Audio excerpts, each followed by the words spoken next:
Iran के missile हमले से इजरायल का बड़ा साइंटिफिक सेंटर तबाह। वाइजमैन इंस्टीट्यूट बदल गया खंडहर में।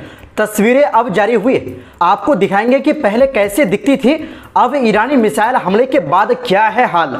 इसी के साथ तुर्की में पैगंबर मोहम्मद साहब के विवादित कार्टून पर विवाद, पत्रिका के ऑफिस पर पथराव। राष्ट्रपति एर्दोगान बोले, हम नबी की शान में गुस्ताखी नहीं सहेंगे। वहीं दूसरी ओर ब्रिटेन में फिलिस्तीन समर्थक कार्यकर्ताओं का बड़ा विरोध, इजरायल की सबसे बड़ी हथियार कंपनी का रास्ता रोका। इसी के साथ ईरान ने सऊदी को भेजा खास पैगाम। दोनों देशों के रिश्तों में फिर से गर्मजोशी। तो बिना समय गंवाए खबरों की शुरुआत करते हैं। दोस्तों, ईरान के प्रेस टीवी की 1 जुलाई की खबर के मुताबिक ईरान ने 15 जून 2025 को इजरायल के एक बड़े और मशहूर research centre Weizmann Institute of Science पर सीधा मिसाइल हमला किया।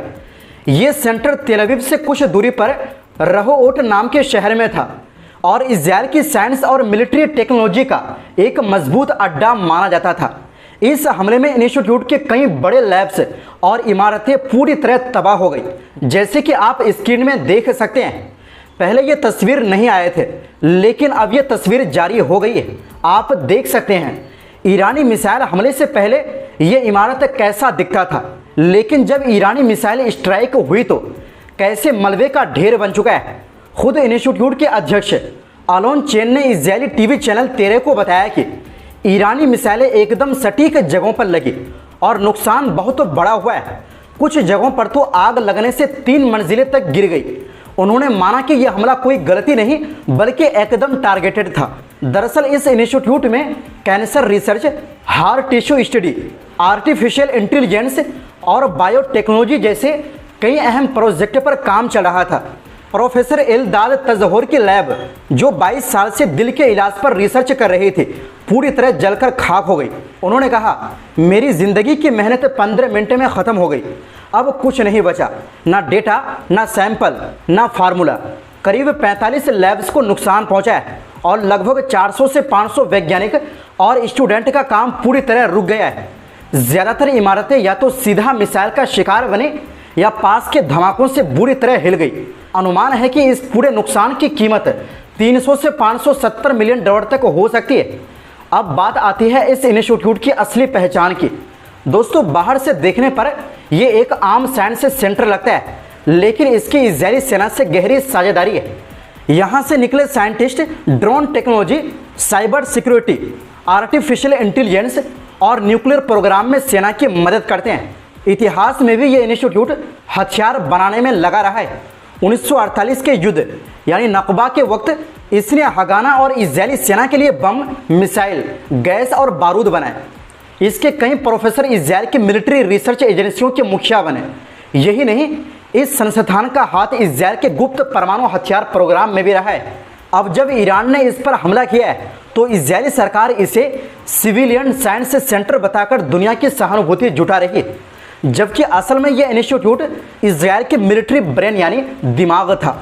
तो कुल मिलाकर ईरान ने सिर्फ एक इमारत नहीं उड़ाई, बल्कि इजरायल की तकनीकी और सैन्य ताकत की रीढ़ पर बड़ा वार किया है। यह हमला बताता है कि ईरान अब सीधे उन ठिकानों को टारगेट कर रहा है जो इजरायल की जंग की तैयारी का हिस्सा है। वहीं दूसरी ओर दोस्तों, तुर्की में पैगंबर मोहम्मद सल्लल्लाहु अलैहि वसल्लम का कार्टून छापने के बाद विवाद खड़ा हो गया है।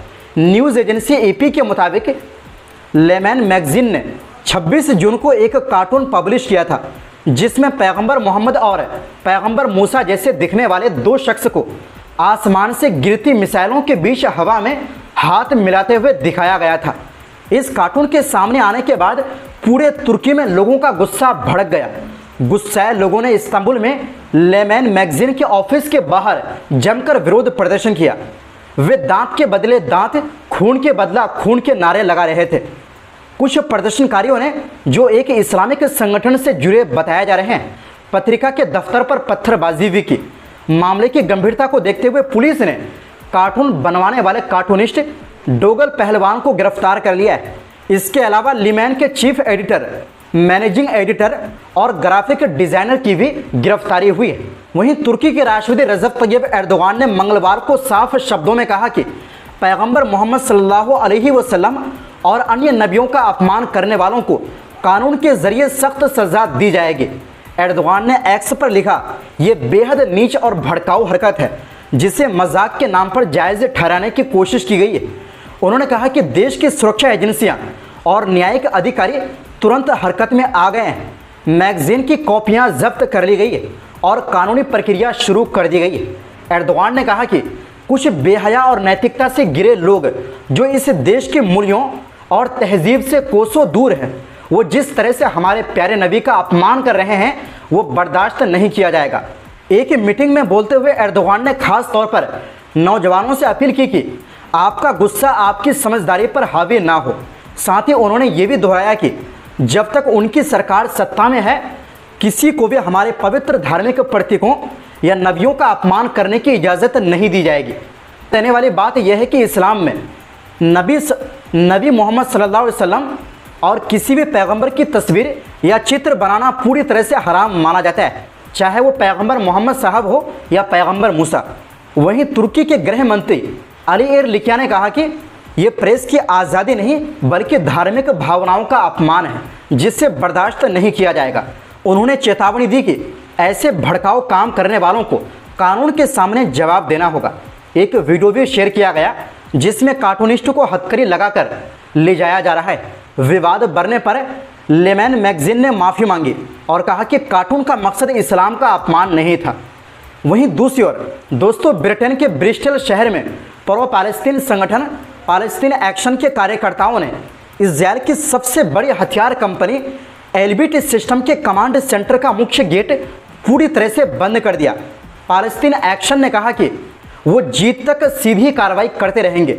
ये सब ऐसे वक्त में हो रहा है जब ब्रिटिश सरकार इस समूह को आतंकी संगठन घोषित करने पर विचार कर रही है।